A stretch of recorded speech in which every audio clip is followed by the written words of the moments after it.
Vamos meditar na palavra. Hoje a gente quer falar um pouquinho sobre o discípulo e o seu relacionamento com o próximo. Mas antes eu quero orar. Estenda suas mãos para cá. Eu não quero apenas comunicar algo que Deus colocou no meu coração. Eu quero que essa palavra, ela toque no seu coração. Você possa sair com ela em fé para realizar os planos e os propósitos de Deus. Querido Pai, tua igreja está, Senhor, com as suas mãos estendidas. E a gente sabe que quando as mãos do povo de Deus se levantam, há a cura, há milagres, há coisas fantásticas, porque o Deus que nos deu autoridade, Ele nos ordenou, Ele nos deu essa autoridade para que no nome de Jesus pudéssemos alcançar, amar, cuidar. E eu peço, Senhor, que o Teu Espírito possa colocar uma palavra rema no coração de cada um de nós. Daquele que está enfermo, ele possa sair curado. Daquele que está acamado, que ele possa tocar aí no seu celular e com esse toque, as mãos de Jesus possam tocar nessa enfermidade. E essa pneumonia sair em nome de Jesus. Esse andaço de influenza possa sair em nome de Jesus. Que o Senhor blinde os teus filhos e filhas com uma unção, com o escudo da fé. E que no nome de Jesus, Senhor, nossos sentidos estejam protegidos pelo Espírito Santo. A nossa mente guardada pelo bom pastor. Os nossos sentidos cheios do óleo do Espírito, para que nada entre como contaminação através da nossa visão, nem seja depositado no nosso espírito através da nossa audição, mas somente aquilo que é bom, perfeito e agradável, Senhor, possa fluir na vida desta igreja, deste povo, e que possamos, Senhor, ser influenciadores desse amor e dessa graça, aonde o Senhor tem nos plantado, nesse bairro tão maravilhoso que é Bangu, Pai. Em o nome de Jesus oramos assim, amém. O discípulo e o seu relacionamento com o próximo. Eu queria ler com você João, Evangelho de João, capítulo 13, versículo de 1 a 5. E diz assim a palavra do Senhor: Assim, pouco antes da festa da Páscoa, sabendo Jesus que havia chegado o tempo de Deus, em que partiria deste mundo e iria para o Pai, tendo amado os seus que estavam no mundo, amou-os até o fim. Durante o final da ceia, quando já o diabo incutira no coração de Judas Iscariotes, filho de Simão, que deveria trair a Jesus, e sabendo Jesus que o Pai lhe outorgara poder sobre tudo o que existe, e que viera de Deus, e estava retornando a Deus, levantou-se da mesa, tirou a capa e colocou uma toalha em volta da cintura. Em seguida, derramou água em uma bacia e começou a lavar os pés dos discípulos e a enxugá-los com a toalha que estava em sua cintura. Aproximou-se de Simão Pedro, que lhe disse: Senhor, vais me lavar os pés? Respondeu-lhe Jesus: O que faço agora não podes compreender, todavia o compreenderás mais tarde. Disse-lhe Pedro: Senhor, jamais me lavarás os pés. Ao que Jesus lhe advertiu: se eu não lavar os teus pés, tu não terás parte comigo. Rogou-lhe Simão Pedro: Senhor, lava não somente meus pés, mas também as minhas mãos e a minha cabeça. Explicou-lhe Jesus: quem já se banhou precisa apenas lavar os pés. O seu corpo já está completamente limpo. Vós também estáis limpos, mas nem todos. Pois Jesus sabia quem iria traí-lo, e por isso disse: nem todos vós estáis limpos. Após haver lavado os pés dos seus discípulos, tornou a vestir a sua capa, voltou a sentar-se à mesa e lhes indagou: compreendeis o que vos fiz? Vós me chamais mestre e senhor, e estáis certo, pois eu sou, de fato, o sou. Dessa maneira, se de vós eu sou senhor e mestre, e ainda assim vos lavei os pés, igualmente vós deveis lavar os pés uns dos outros. Dei-vos um exemplo, para que como eu vos fiz, também vós o façais. Amém. Que texto! Depois desse texto, a gente poderia fechar a Bíblia e ir embora para casa.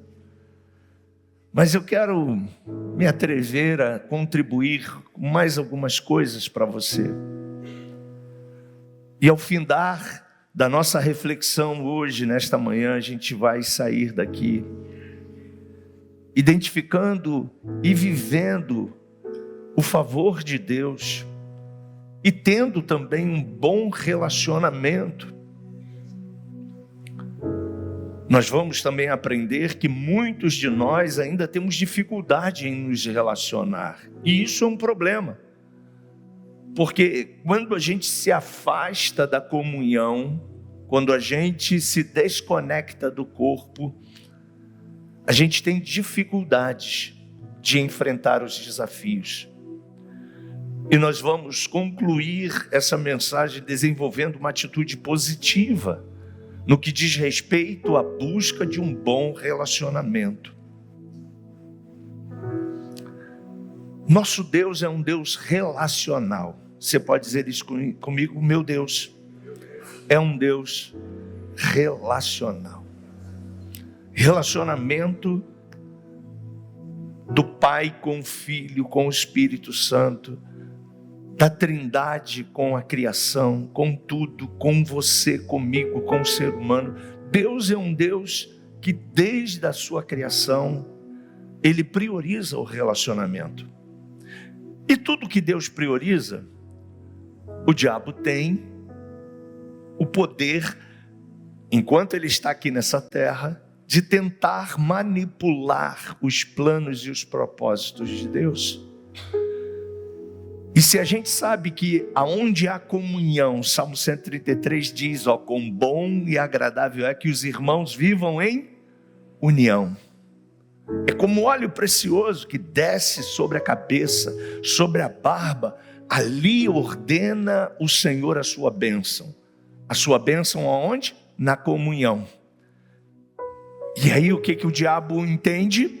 Se a comunhão da igreja gera um ambiente de cura, um ambiente de amor, um ambiente saudável, eu vou manipular a mente das pessoas para elas viverem e andarem sozinhas, isoladas. Somos hoje mais de 240 milhões de habitantes nesta nação. E quantas pessoas estão se suicidando por solidão? Quantas pessoas estão se destruindo em drogas porque estão vazias, estão se sentindo só? E essa é uma estratégia do inimigo. Dizer para a gente que relacionamento é uma coisa ultrapassada, que relacionamento é uma coisa que vai trazer dor, que vai trazer mágoas, que vai trazer feridas, que vai prejudicar, e aí o ser humano está cada vez mais mais isolado. Esse aparelho é muito bom, mas se a gente não souber usar, ele vai cada dia mais nos fazer seres isolados. A questão do bom relacionamento entre os seres humanos, amados, é algo que sempre preocupou o nosso Pai.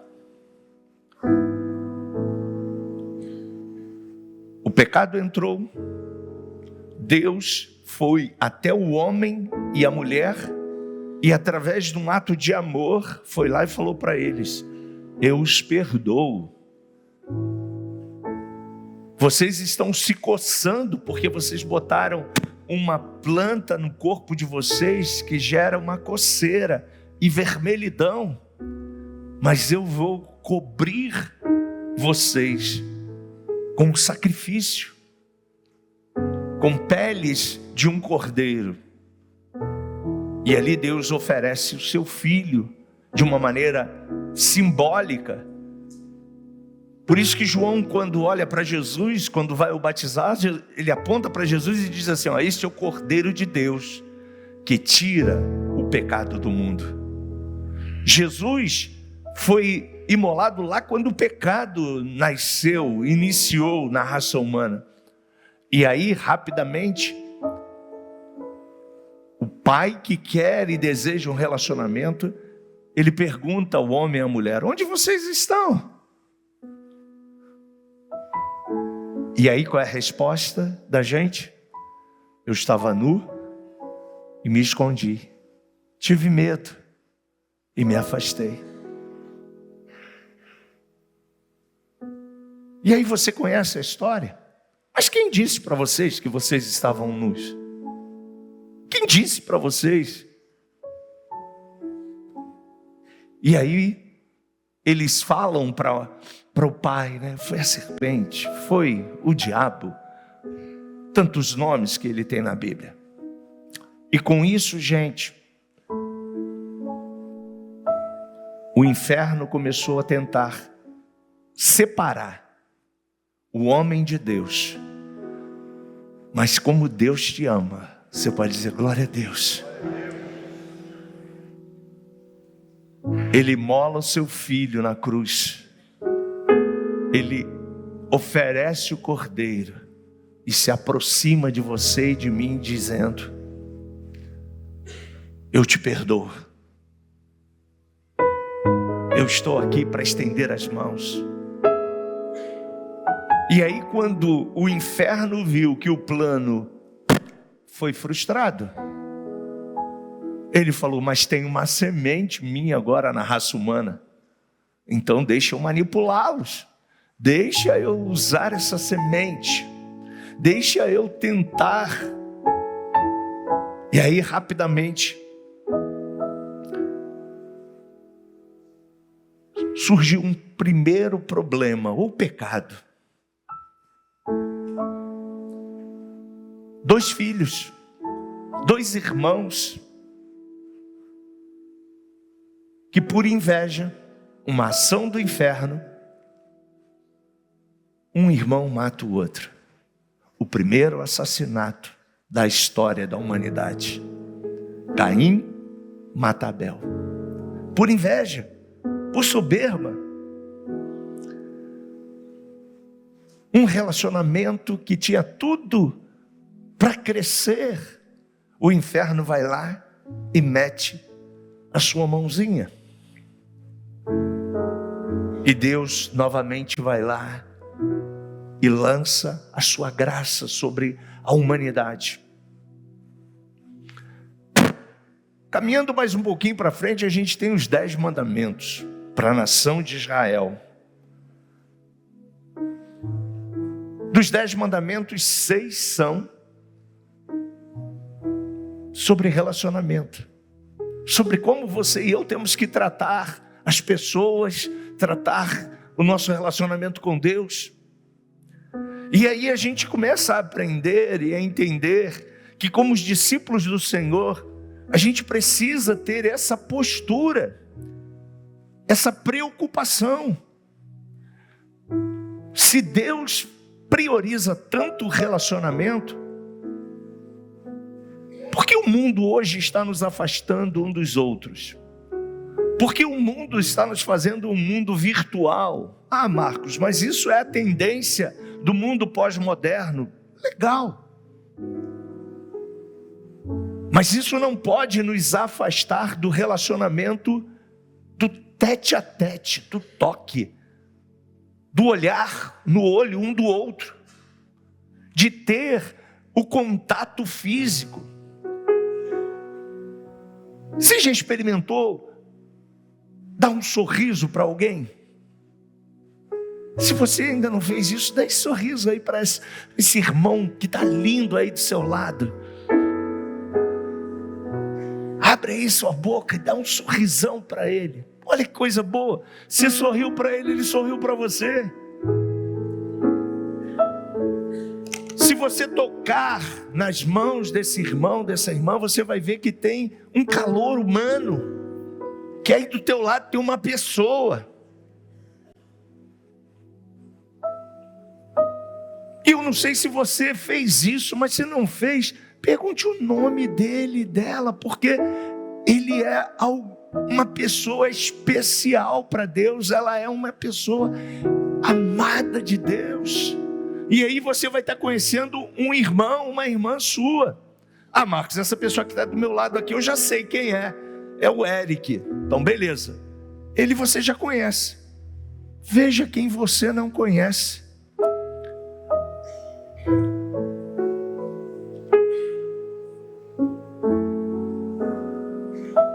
Um exercício tão simples que a gente está fazendo agora. Mas que se a gente fomentar, se a gente começar a juntos estarmos preocupados um com o outro, orando uns pelos outros.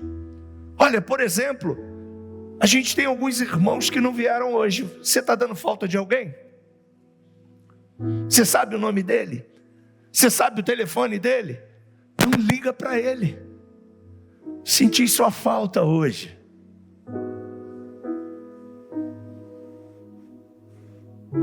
Estou preocupado com você, está tudo bem? Por isso que a gente se conecta em pequenos grupos, porque no pequeno grupo fica muito mais fácil de você identificar o seu irmão, a sua irmã. Por isso que a gente se conecta em ministérios, porque fica muito mais fácil você olhar e falar, caramba, está aqui a turma da Radical, está aqui a turma do Teens, está aqui os jovens. E quando a gente faz isso, a gente está dizendo para o outro, você é importante para mim. Você é importante para essa igreja. Você é importante para esse reino que Deus tem nos colocado juntos. Então, se você deu falta de alguém, você sabe o telefone dessa pessoa, ligue para ela.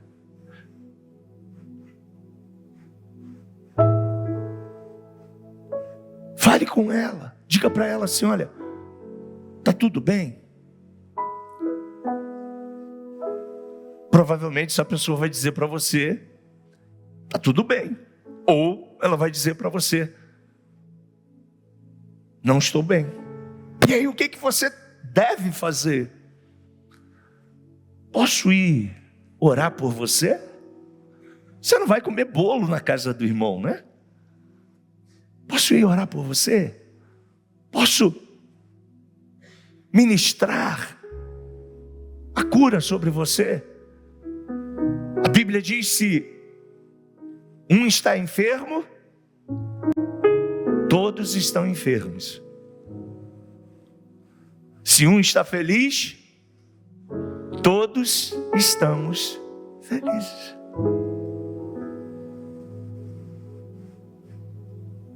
Então, se você deu falta de alguém, um simples gesto seu de pegar o telefone e ligar para essa pessoa, ou mandar um áudio para ela, vai fazer toda a diferença.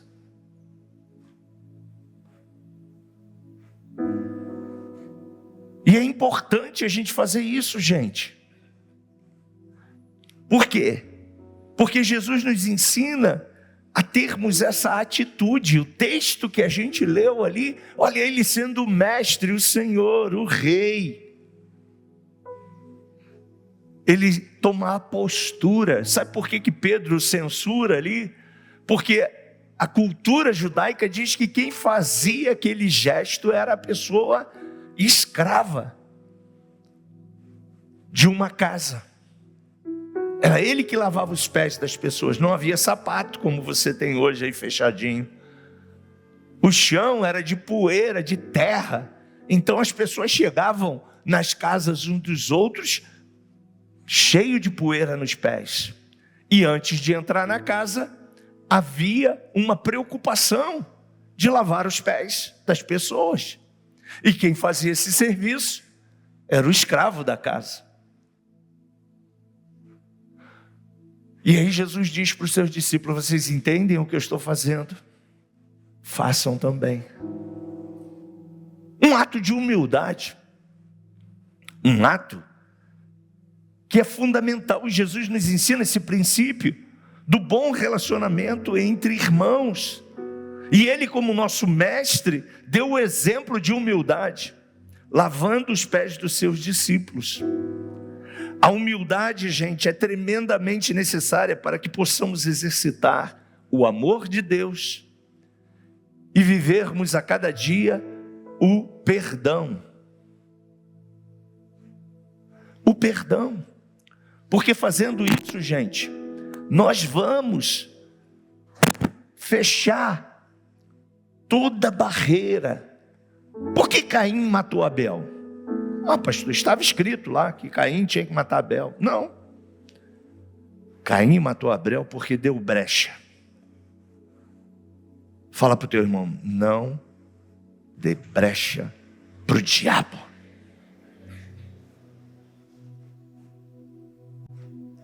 E o diabo, ele só espera um detalhezinho, uma sementinha do mal. Mas quando a gente tem no nosso relacionamento entre irmãos essa humildade, a gente exercita o amor, a gente compreende o outro, a gente exercita o perdão. E gente, para a gente como igreja ter um relacionamento saudável e trazer o céu para a terra, a gente precisa viver o evangelho na prática. Frutificar. Essa é a nossa missão como discípulos. E o fruto do Espírito é o amor. Ah, mas eu não concordo. Gente, a gente não concorda com muitas coisas. Mas dá para caminhar? Dá. Então vamos caminhar. Em benefício de quem? Do reino. Do rei. Da família. E assim é na igreja, assim é na sua casa, assim é no relacionamento uns com os outros. Perdoar, pedir perdão, não ofender as pessoas. E a gente precisa nesse processo de um bom relacionamento com o próximo, entender, né, que primeiro eu preciso ser uma pessoa que tem essa atitude de Jesus, de humildade. Segundo, eu preciso cultivar a minha autoestima, porque se a minha autoestima está baixa, se eu não me amo, como é que eu vou amar o meu irmão? Então você precisa se amar. A autoestima é o amor que uma pessoa tem por si mesma. E aí, se você se ama, você está preocupado com o seu visual, né? Com o seu cabelo, com a sua blusa, com os detalhes da sua vida pessoal. Significa que temos uma alta consideração por nós mesmos, e você precisa se amar, porque se você não se ama, você não vai amar o seu irmão que está do seu lado. E infelizmente na sociedade que vivemos, existem tantas pessoas que elas mesmas liberam palavras sobre si, dizendo que na minha vida tudo dá errado. Eu não presto para fazer nada, eu sou um desajeitado, eu sou isso, eu sou aquilo, sempre com uma linguagem pejorativa de si mesmo. Sou uma pessoa extremamente infeliz, não tenho motivos de alegria. Pessoas carregadas de culpa na alma, com grandes sentimentos de inferioridade, portadoras de indignidade. E o convívio dessas pessoas é altamente doloroso. E nós, como cristãos, se porventura tínhamos essa doença na alma, precisamos buscar a nossa cura. A gente precisa da nossa cura. E quem vai nos curar? Marcos, Jesus. Mas existe também, e a gente não é contra isso, terapia, terapeutas, psicólogos. A ação social da igreja tem aí psicólogos, psicanalistas, pessoas que vão te ajudar a cuidar dessas suas emoções, para que você viva bem. Porque como você vai amar o seu próximo se você não ama a si mesmo? Minha gente, o cristão deve lembrar-se que foi criado à imagem de Deus. Você, quando vê o seu irmão aí, você vê Deus. A imagem de Deus está ali. E a gente precisa entender que tudo que Deus criou é bom. E se Deus criou o seu irmão que está aí do seu lado, a sua esposa, os seus filhos, tudo é bom. Não tem coisa ruim. Deus não cria. Não. Nós precisamos lembrar e apropriarmos da graça que nos salvou, que essa pessoa maravilhosa que é Jesus, e ela é suficiente para eliminar toda a nossa indignidade, todas as nossas frustrações, todas as nossas crises.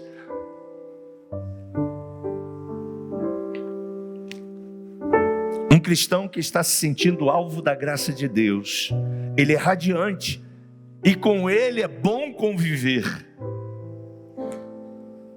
É bom conviver com gente para cima, né? É bom a gente estar perto de pessoas que têm uma mensagem positiva para a gente. Vai dar tudo certo. Você vai vender, você vai vencer, você sai. Agora você conviver com gente. Tu não dá para nada, tu não presta, tu é isso, tu é aquilo, tu não... Cara... A gente está jogando um balde de água fria na pessoa. E o inferno com isso vai se aproveitar do cenário. O inferno vai começar a dizer para a pessoa: realmente tu não vale nada. Quer uma solução? Se suicida. Destrói a sua vida. Vai para as drogas. Começa a beber. E aí um abismo vai chamando outro abismo, gente. Então, se eu não tenho o que falar, a melhor opção é não falar nada. Porque o que deve sair da minha boca, o que deve sair da tua boca, é o que está em Filipenses. Tudo que é puro, tudo que é agradável, tudo que é bom, tudo. Eu vou ver a referência, porque essa referência é muito importante. Ela é uma das palavras que eu declaro todo dia para a minha vida. Filipenses 4, deixa eu só ver o versículo.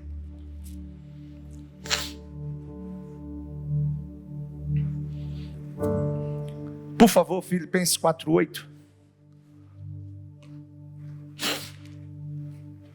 Você pode ler comigo se quiser.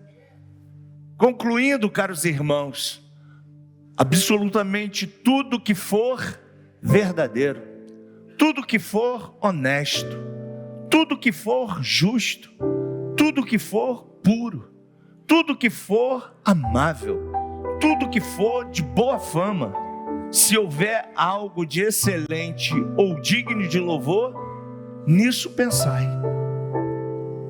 Porque o inferno vai sempre querer trabalhar na minha e na sua mente o lado negativo. Porque ele já entendeu que palavras matam, mas palavras também curam.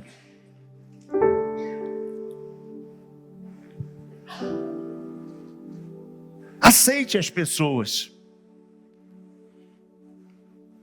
Para aceitarmos as pessoas, nós temos de vencer um grande obstáculo: o preconceito. Preconceito são ideias preconcebidas a respeito de determinadas pessoas. Como você vai fazer um julgamento a meu respeito se você não me conhece? Mas 99% das pessoas fazem isso, né? Não fui com a cara do Abner, não gostei do Pete, não gostei da Amanda. Por que você não gostou? Não sei. Não tem resposta. Você nem conhece o Abner, você nem conhece o Pete, você nem conhece a Amanda.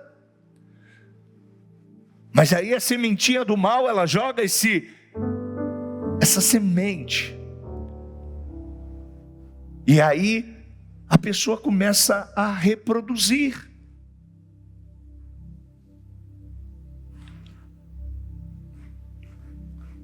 E aí a gente começa a fazer divisão na igreja. A gente começa a achar, né? Fulano é melhor do que o outro. Não, esse lugar aqui é melhor do que o outro. Não, querido. A Bíblia diz que todo o corpo é importante. Você é importante. Todos os membros do corpo são importantes. Todos os ministérios são importantes.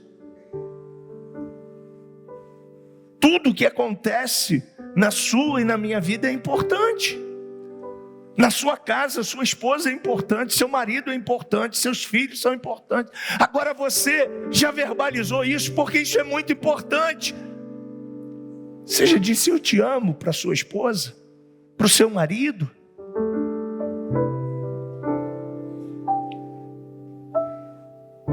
Existe um livro, As 5 Linguagens do Amor. Se você não leu, leia, é importante para você desenvolver. Marcos, mas ela já sabe que eu amo, ele já sabe, meus filhos sabem. Poxa, eu já fiz tanta coisa por eles. Mas querido, às vezes um abraço vai fazer uma grande diferença. Um beijo, um toque. Tem pessoas que a linguagem do amor dela receptiva é o toque.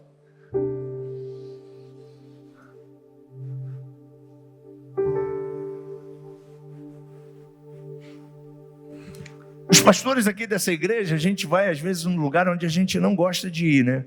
E um lugar que eu não gosto de ir, mas vou, é o cemitério. E o cemitério é uma escola. Você já foi num cemitério e viu um sepultamento? É uma escola. Gente, você começa logo a observar quem foi o filho que cuidou quando é uma mãe que estava acamada, que deu atendimento, que levou no hospital, que deu comida, que trocou a fralda se estava precisando de fralda. E você conhece aquele que é o vitimista, que não fez nada. Porque ele começa a subir no caixão, ele quer se jogar no túmulo, ele faz do sepultamento um caos, esperneia, desmaia, cai duro. Por quê? Remorso. Sentimento de culpa. Porque, gente, aquilo que eu posso fazer pelo Pete, pela Ana, eu tenho que fazer enquanto eles estão vivos. O que eu posso fazer pela Ivone, eu tenho que fazer enquanto estou vivo, pelos meus filhos. Então o que você pode fazer por esse irmão, faça enquanto ele está aí do teu lado.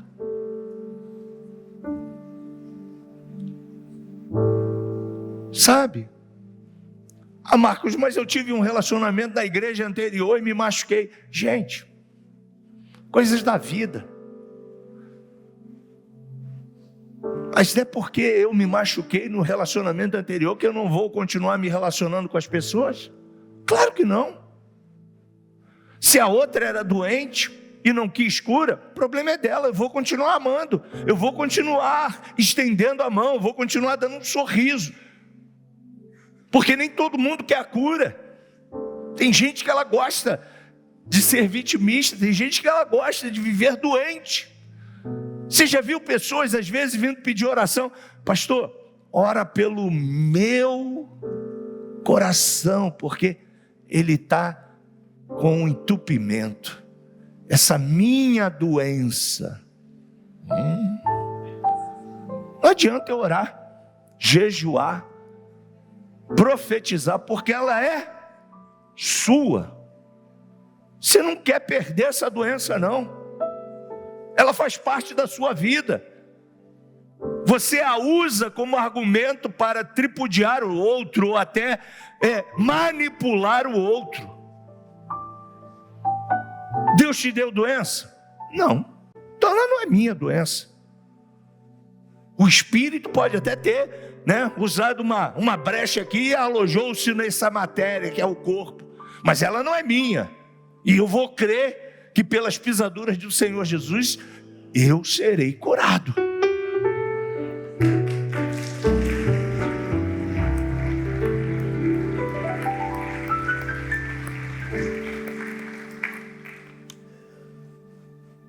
E se a gente não tem essa percepção e não faz essa leitura, a gente permanece sendo crente, vivendo uma vida medíocre, na média. A aceitação permite-nos ver a pessoa pelo seu lado bom e não pelo seu lado mau. Todas as pessoas possuem defeitos e todas as pessoas têm suas virtudes. Se nós focalizarmos suas virtudes ao invés de focalizarmos os seus defeitos, nós poderemos elogiá-las e não apenas criticá-las. E aí você pode perguntar, mas criticar é positivo? Sim. Não estou dizendo que não é.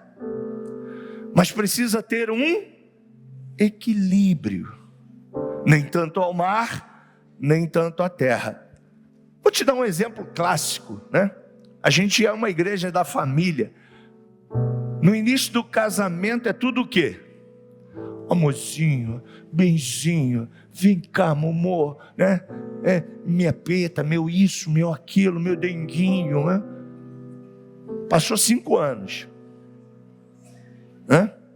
Já começa. 10, 15, 30, 50. Ai, meu Deus, ô velho chato. Ô mulher chata. Cara, foi para isso que Deus colocou você para andar com essa mulher, com esse homem? Claro que não. Mas o que fez a gente agora só olhar os defeitos? Será que não tem mais nenhuma virtude? Mudou a ótica, mudou a visão. Mas eu não posso. Mas a pessoa pode ter mudado? Pode também. E aí a gente precisa falar, do jeito que está, não está dando, Vamos melhorar.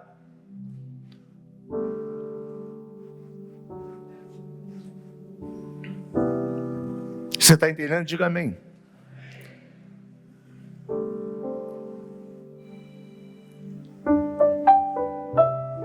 Mantenha uma atitude de flexibilidade. O discípulo precisa ser flexível. A atitude de flexibilidade é fundamental para o bom relacionamento entre as pessoas. Trata-se da capacidade de variar nossa conduta diante de pessoas diferentes, em situações diferentes. Seu irmão que está aí do seu lado, dá mais um sorriso para ele e para ela aí, dá. Ele não é você. Ele não foi criado na sua família matriz. Ele tem o seu jeito. Então a gente precisa ser flexível nessa relação. Se você é muito brincalhão, não brinque demais com seu irmão. Porque de repente ele não gosta muito de brincadeira. Brinque com quem saiba e quem goste de brincar. Mas para que a gente identifique quem gosta de brincar, a gente precisa fazer o quê? Se relacionar. E você também precisa ter a liberdade de dizer para o outro: amado, eu te amo, mas brinca assim comigo não, que eu não gosto. E você precisa ser maduro para dizer o quê? Foi mal, me perdoa. Não vai acontecer mais. Ofendi alguém? Não. Vamos romper agora com a nossa comunhão? Não. Mas a gente precisa saber os limites.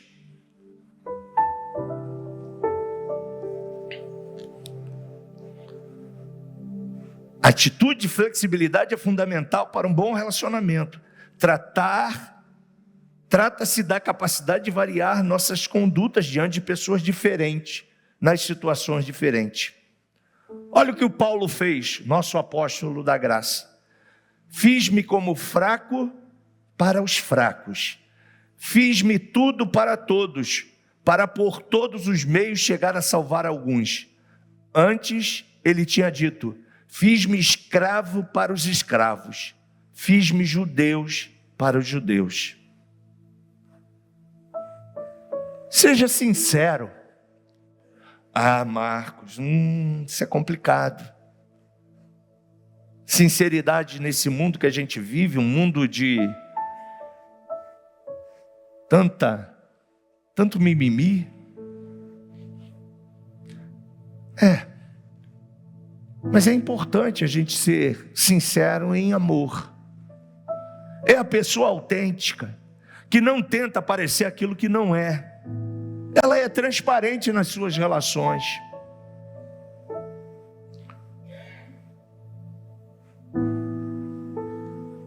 Estamos caminhando para o fim. Como discípulo, obedeça.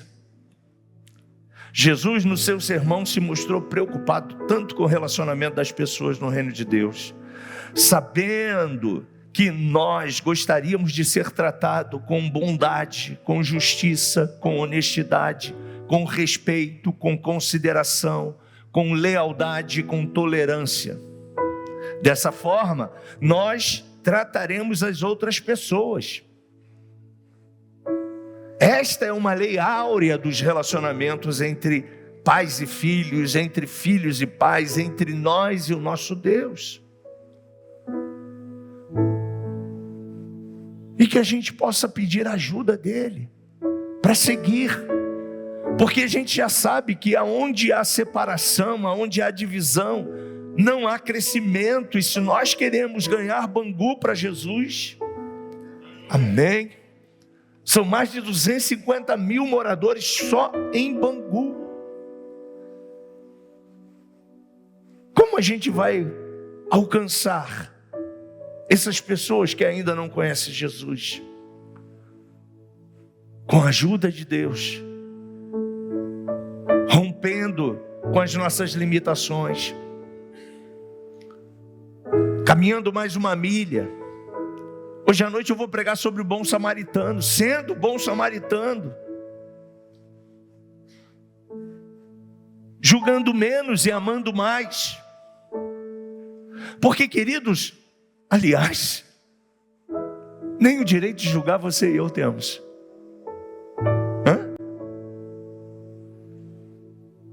Se Jesus não julgou, enquanto na sua primeira vinda, na sua segunda, ele terá esse cetro. Mas se ele nem ele julgou, você e eu não temos esse direito. Que nós possamos sair hoje, nesta manhã, desta casa, tendo essa percepção. O nosso sucesso e possibilidade de crescermos como discípulos de Jesus, no nosso lar, minha gente, na igreja, no trabalho, na nossa vida secular, em tudo, dependerá de termos um bom relacionamento com as pessoas. O cristão deve manter um bom relacionamento, não apenas com os seus. Eu aprendi uma coisa na vida: eu nunca fecho portas. Nunca feche portas.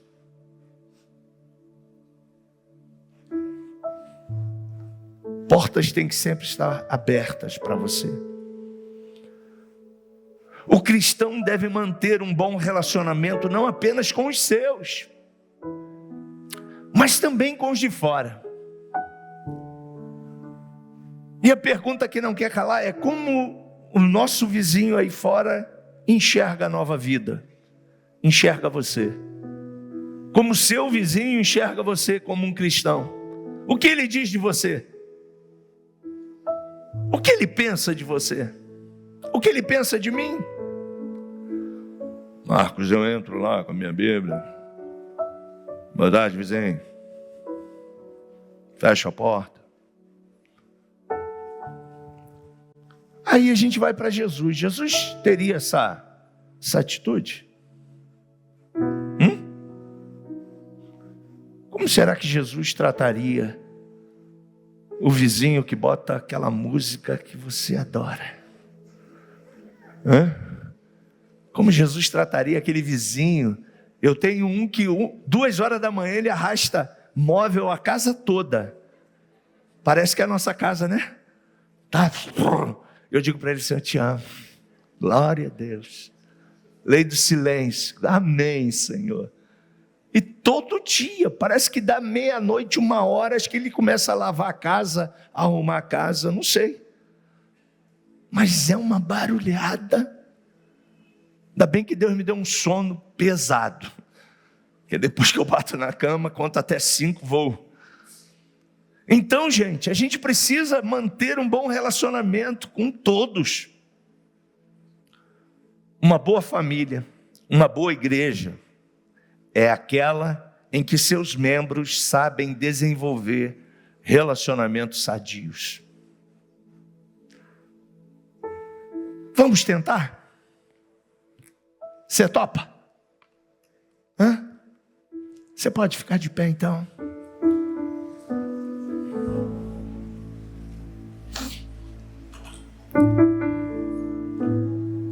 Agora veja bem, o que você e eu precisamos fazer é dar um passo de cada vez. A gente sabe, o mundo está muito complicado. Relacionamento é algo de entrega. Então, é o primeiro passo. Comece conhecendo seu irmão, a sua irmã. Diga o seu nome. Comece se envolvendo num grupo de relacionamento. Vá a um pequeno grupo, um conviva. Nós temos alguns aí durante a semana. Faça da sua casa um conviva. Um lugar onde você vai se relacionar com as pessoas. E entenda que como você e eu temos o nosso dia que a gente está bicudo, né? Que a gente está não muito bem. Seu irmão também pode estar assim hoje. E aí o que você e eu temos que fazer? Respeitá-lo, ajudá-lo, dizer para ele assim: ó, conta comigo, que precisar.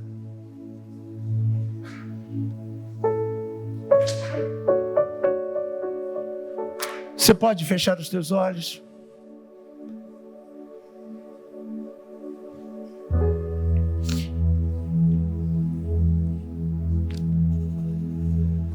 Que não seja eu sou um com você no amor do nosso Pai. Tem outra música de comunhão.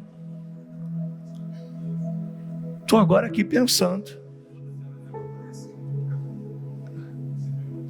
Recebi um novo, essa já está batida demais, né? Lembra de alguma? Pois é, então vamos nessa mesmo, não tem jeito.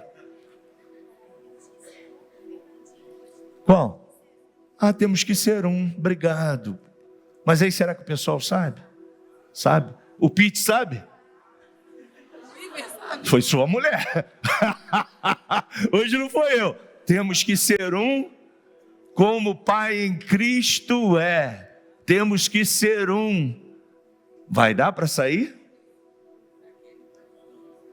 Tem que ser rápido isso aí. Mas antes deles, se eles não conseguirem, a gente volta para o receber um novo coração do Pai.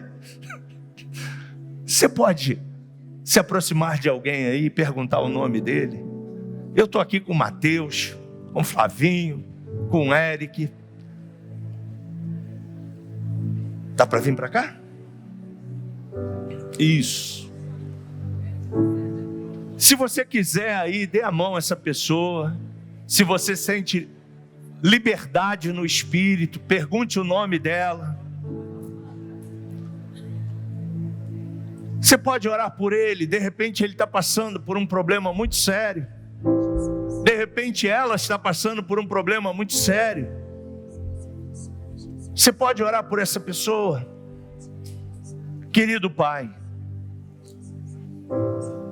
nós precisamos todos os dias aprender contigo a amar-nos uns aos outros, a sujeitarmos uns aos outros, e que possamos, Senhor, reconhecer que no reino de Deus nós precisamos ser o último e não o primeiro. Aqui está o Flávio, Senhor. Aqui está o Mateus, o Eric, o Pete, Zé Carlos.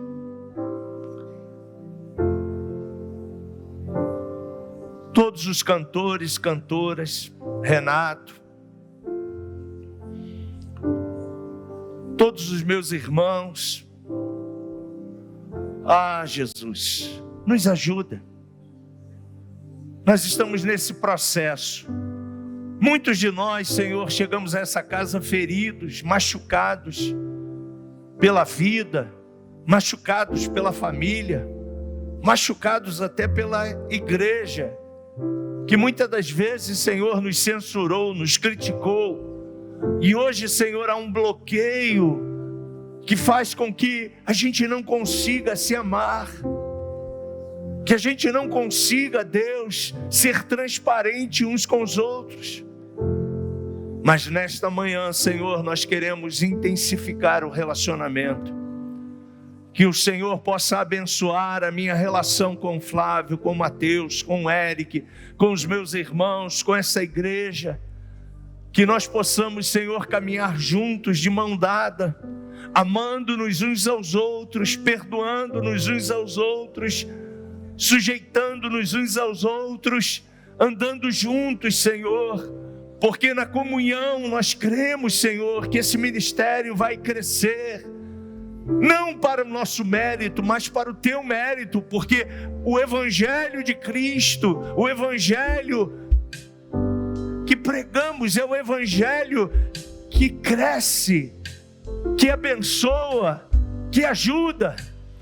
Que possamos, Senhor, lançar por terra todo bloqueio, lançar por terra, Senhor, tudo que pode porventura ainda estar, Senhor, fazendo com que a gente esteja, Senhor, vivendo o nosso mundinho, esquecendo, Senhor, que nós somos um corpo, somos uma família, somos um. Cura, Senhor, as emoções, cura, Senhor, o corpo, cura, Senhor, os sentimentos, cura meu irmão, cura minha irmã. Que nesta manhã, Senhor, tu possas derramar do óleo de Gileade sobre nós, do bálsamo perfeito do Espírito, para que, Senhor, aonde nós estivermos, nós possamos ser semelhantes a Jesus, igual a Jesus. Assim nós oramos, em o nome de Jesus. Amém, amém. Você pode aplaudir o Senhor. Deus abençoe você.